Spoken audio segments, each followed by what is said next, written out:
what you want, when you want it, where you want it. This is The Mesh. Hello, this is Chris from the Foot Candle Film Podcast. Are you interested in promoting your business to an online audience? Your ad could be right here.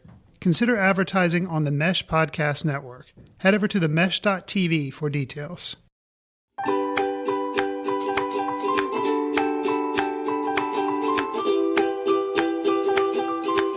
Welcome back to My Dad Watches The Bachelor for the second time this week. I'm Meredith, and I'm here with my co-host, my dad.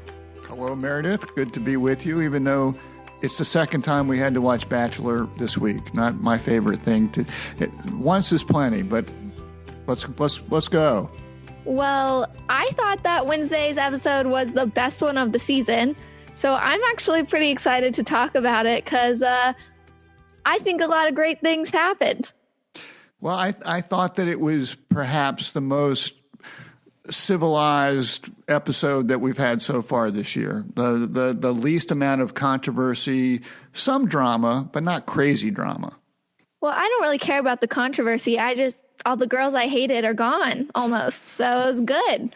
All right. Well, we always like to start with our highlights and our lowlights. So why don't you, what were your highlights? Well, my biggest highlight of this episode was during the group date when they were filming a telenovela, and Kelly was the grandma in the telenovela, and she was trying to get Peter to end up with his abuela, and she had some good quotes, including "incest is best," and that she would like to be a gilf, a grandma I'd like to fantasy suite. So Kelly's very witty, and we already knew she was smart, but I like to see this side of her. I enjoyed it. Well, considering that I thought she got the worst part in this little soap opera type thing, I thought she seemed to not let it get to her, and she seemed to play that very well. So she was fun, and I thought that was probably the best group date we've had. The girls, for the most part, they all seemed to enjoy it. They weren't trying to scratch each other's eyes out. So I thought that was sort of the most positive, entertaining group date that I've seen on this show. Yeah, but McKenna was just ridiculous. I can't handle her. She was just like, I relate to being the maid just so much and having Peter not notice me, and like her just being so creepy in the background of all the scenes with Peter making out with everyone, and just like, I'm not Team McKenna.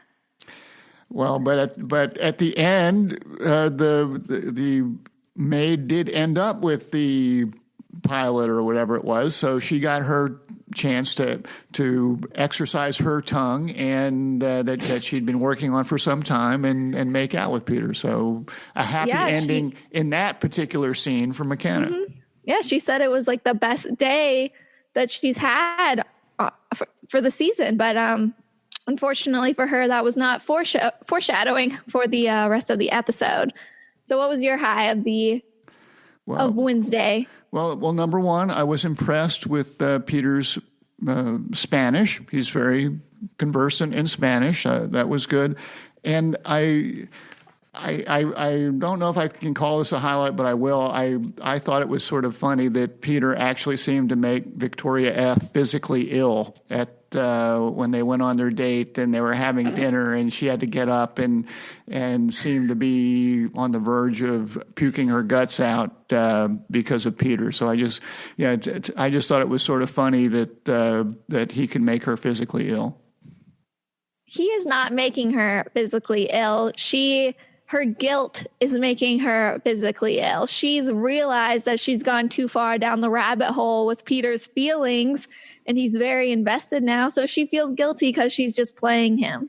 Well, she should have walked if that's how she feels. I think Victoria F is pretty high on the crazy scale. I don't really see her as marriage material. And I think from what she's saying, she doesn't see that either. But I just sort of found it humorous that she had such a she really couldn't stand being there with Peter, it seemed to me. So she had to get up and excuse herself. So anyway, I thought that was funny. Well, that takes me into my low of the episode, which was Victoria F getting a second one-on-one date. Not interested. I don't think that they need a do-over. I think that the Chase Rice concert fiasco date was very on point for what Victoria F represents. So I just, out of everyone here that should have gotten a second one-on-one date, honestly, Natasha should have gotten a first one-on-one date. Poor girl. But I just was not interested in any of the date that they had. Well, and you make it sound like the producers are determining who gets these one-on-one dates. I guess I'm operating under the assumption that Peter has some say in this, and that for whatever reason, he's attracted to Victoria F. and wanted to spend more time with her. Okay. Well, what was your low? My low, which I'm sure that you're going to want to speak to at some point, was the gunfight at the McKenna and Tammy Corral, where Peter pulled them both aside and said, pretty much, one of you can't stay, and interrogated both of them, and I thought made the right decision. Although I've enjoyed Tammy's wisdom throughout the show, and I know you've not been a fan. He talks to them both and determines that McKenna is the more trustworthy one and walks out Tammy. But then, of course, at the end of the episode, after it appeared that he had chosen McKenna to stay, McKenna has to leave and basically crushes poor McKenna, who figured, hey, I beat out Tammy, he chose me, and then they go to the rose ceremony. She doesn't get a rose. She is just totally crushed. And you and I were texting a little bit when that happened, and I just thought that was so cold that, hey, if you're gonna send McKenna home, he should have sent them both home at the same time and not gone through that. That was a pretty ugly double jeopardy situation for McKenna. Yeah, Peter definitely did McKenna dirty on that. If I were McKenna and I had made it through the 2-on-1 with Tammy, I'd be like, okay, I'm safe. Like, he would have already sent me home. And then what a curveball that Peter Weber threw at us to end the episode. Like, he I don't even know what to say. Like, he's just shocking me at every turn this week. Well, I just think he seems so unaware of many things that I don't think he thought that went through very well, and that's possible. And just treated poor young McKenna very, very wrong. Yes, but she is young. She's 22. I am 1,000% sure we will see her this summer in Paradise, and she will have a great time there. But moving on, this kind of ties into my right reason of the week, which I'm giving to Peter. I feel like this is his best episode so far when it comes to him being decisive. And he really sniffed out the snakes this week, and he sent them home. The bad girls are almost gone, besides Victoria F. She sucks. But he got rid of Victoria P. He did her dirty too. That came out of nowhere for me. I thought that she was top 4 for sure, even though she's very sneaky and manipulative. But I didn't think Peter was smart enough to see that. And when he sits her down and she's talking about the future, and he's like, yeah, I think you're more invested in this than I am. Like, I don't really see you as my wife. Bye. Like, I was shocked, and I was happy for Peter. And he sent Tammy home, which was good. He saw that she was starting a lot of drama, being very, she was on the attack with the other girls, probably because she realized she had no connection with Peter and wanted some airtime. And then he also sent Sydney home, which, like, Sydney was also like super mean girl, Regina George vibes. So I thought that Peter did really well, and I enjoy 5 out of his top 6. Okay. Well, okay. Well, I don't think you'll agree with my right reason in that I thought the one girl who was really focused and just really trying to be in on Peter and Kelsey. No, I don't trust her worth any further than I can throw her. I thought was McKenna. I think that she is too young to get married and shouldn't be involved in this whole this whole mess. But throughout the whole thing, I thought she seemed more sincere in her affections for Peter and just wanted to spend time with Peter and wasn't about other stuff. And now you're probably going to tell me that she's got some crazy other scheme going on out there that you're aware of. But I thought that she actually seemed to be there for the right reason. May she rest in peace, McKenna. Well, I think that McKenna was only there. Her right reason was Instagram followers so that she can get sponsorships and be a Revolve girl. I don't really feel like Peter and McKenna ever had a connection. I think most of the one-on-one time we saw with them, McKenna was trying to teach him how to dance. There was not much like conversation going on between them. I disagree full-heartedly with you.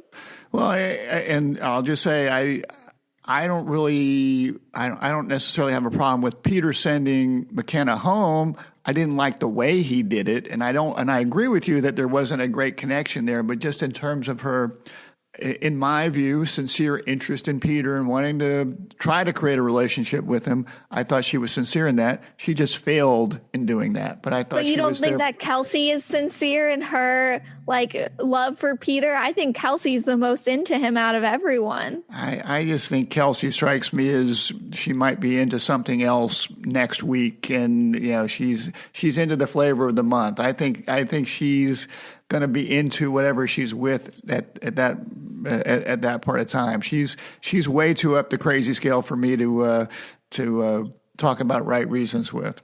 But what about any wrong reasons? What sort of wrong reasons do you have? Well, we already went through Victoria F, so you know how I feel about that. But then my other one was Tammy. I don't know who named Tammy the mayor of the right reason, but she seemed to think that she had the authority to call everyone out on it. She has been the center of a lot of the drama, maybe all of the drama this week. She had an issue with Kelsey Monday night's episode, McKenna tonight. She and Sydney were going at it at one point. Like Natasha said it best, Tammy is more concerned about eliminating people than she is having a relationship with Peter. Okay, I'm with that, but you want to be the mayor. If you're like the wrestler and been kicking boys' butts for a long time, you can probably assume certain roles. Probably not good for her longevity on the show, as we saw. So I can go along with that. My wrong reason, I'm sorry, but I'm going back to Peter in that in a couple of the dates he had first off with Hannah Ann. Hannah Ann didn't, she wasn't as warm as he seemed to like, and he seemed to be struggling to make a connection. And I think he had to walk away for a little bit. Yeah, that was weird. And then she comes up and she starts crying, and he's like, "Oh, that's what I wanted to see." It seems like as soon as the tears came on, here's the rose. Likewise with Victoria F. She's almost non-committal. She's getting physically ill. And to me, sending out a lot of signs that, this probably isn't a very good match, and he just seems so desperate to have what perhaps he can't have that he rushes to give her a rose too. So, to me, Peter's sort of striking me as a little the guy he that wants what he can't have. Exactly. So I'm giving him wrong reasons for the way he gave out roses this time. To be fair, though, out of all of the weeks that we've seen with Peter, I think this was his best on being decisive and sending home people that were not here for the right reasons. You can't say that Hannah Ann's like being manipulative. I just don't think that they have a great connection. Like Victoria F, yeah, she sucks. Whatever. But I think saying this is Peter's best week is sort of like saying that you might have a president who has said fewer lies this week than he had in previous weeks. So he had a great week. He still might be lying. So okay, well, it's a low bar, sure, but baby steps. That's what we can ask for with Peter. We can't ask for much from him at this point because we know he'll not meet expectations. So I'll take what I can get from him, and I was proud of him this week. All right. So should we move into I want to do Bachelorette picks. I want to hear what you have to say after Wednesday's episode. For who's going to be the Bachelorette? Yes. I think I said last time that I still sort of stand by some of the normal-ish type people. So I've seen nothing to change my mind there. I think, I think one of the normal-ish people that are still on the show, like Madison or Hannah Ann or Kelly, might end up being chosen by Peter, and I guess therefore they would not be eligible to be the Bachelorette. But to me, that's still sort of the group that I'd be looking at. I guess I was sort of looking at as some of the ladies were leaving, which ones also might be candidates to go to the island. Dad, they're all going to Bachelor in Paradise. You don't need to worry about this. Okay, you will see them all again. I'm not okay. I shan't worry about it then. Okay, who's your choice for the Bachelorette based on what you saw this week?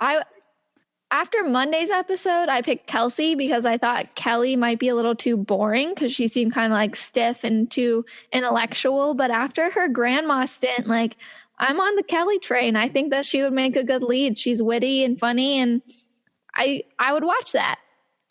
Okay. Well, as I said, to me, she sort of seems stable. So that's, crazy me. That's sort of what I look for in a partner. But I think ABC might not be looking for stability. So I think your initial thought of someone like Kelsey might be what ABC is looking for, because that's just a train wreck waiting to happen. So, no, it's not. You don't give her enough credit. Not yet. Okay. Moving on.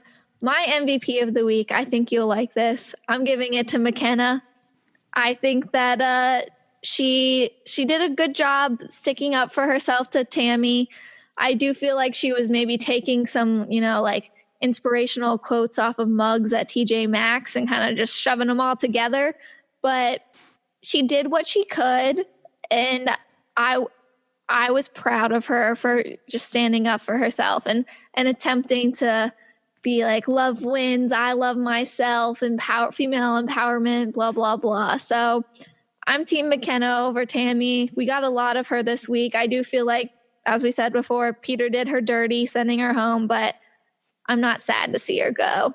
Well, I can support your MVP choice. I will say I was probably doing a little bit of eye rolling when she was doing the "I am woman, hear me roar" speeches as she was trying to psych herself up for battle. Well, she with also Tammy. had very bad grammar in it. Oh well. So. Oh well, so I'm down with supporting McKenna, and as I said, I thought that she was there, and that sort of transitions me into my fatherly advice, and then it sort of goes back to the situation that Peter had with Tammy and McKenna. And my fatherly advice is, if you got to make some difficult decisions, just pull that Band-Aid off really quickly. Don't let it drag on. If you're going to sit around and say, I've got to send both of them home, do it right there. Don't drag poor McKenna through the through the whole rose ceremony. If you but we wouldn't have gotten that incredible frown that she gave us. That was just such a big frown. I physically can't make my face do that, so I was impressed with it. Well, that just in terms of dealing with important things, don't put them off when you know what you have to do. It's only going to wear you down if you let it go on and on. So go ahead, take care of those issues. Don't let them drag out. And my other fatherly advice it came from that nice older couple that Peter and Hannah Ann ran into on the streets of Chile, and they asked, what the keys to marriage were, and they said communication, patience, tolerance, and love in capital letters. They had 20 years of marriage, and as someone that's been married more than 20 years, I thought that was excellent advice. And it just sort of made me think that the Bachelor show is really not built for any of those things. But as my fatherly advice to you and other people that might be listening, those are, communication, patience, tolerance. Those are attributes that if you want a successful marriage, you need to work on those things. That's my fatherly advice for the rest of the show. That's great. I'm sure some people will appreciate that. I'm not really looking for a great marriage right now. I'm just enjoying the drama that comes with The Bachelor. But maybe someone out there listening is that just really resonated with them today. Well, so. we can have that hope, and we hope that the listeners out there are also going to the mesh.tv and looking for other great podcasts that are on the mesh.tv. And if you're interested in that, go check those out. So yeah, and we also hope our listeners are listening to us on any podcast platform, Spotify, Apple Podcasts, all the great places you can find us. You can subscribe to us so that our new episodes come right to your phone whenever they get put out. And if you want to like or give us 5 stars, that would not be the worst thing ever either. So that's all I have. Do you have anything else, Dad? I don't. Just one episode next week? As far as I know, yes. Only one episode next week. And we're down to 6 people. Yeah. So after next week, we will know who our final 4 are, I think. Okay. Well, it better not be Victoria F. Well, I'm going to have to go kill Peter with my bare hands if it is. So stupid. If something bad happens to Peter now, you're a suspect, so be careful there, okay? More fatherly advice. Don't let people tape you saying those sort of things. Go ahead. Oh well. Okay, so tune in next week to hear more thoughts on The Bachelor, and you can hear it from the right perspective and my dad's. You've been listening to The Mesh, an online media network of shows and programs ranging from business to arts, sports to entertainment, music to community. All programs are available on the website as well as through iTunes and YouTube. Check us out online at themesh.tv. Discover other network shows and give us feedback on what you just heard.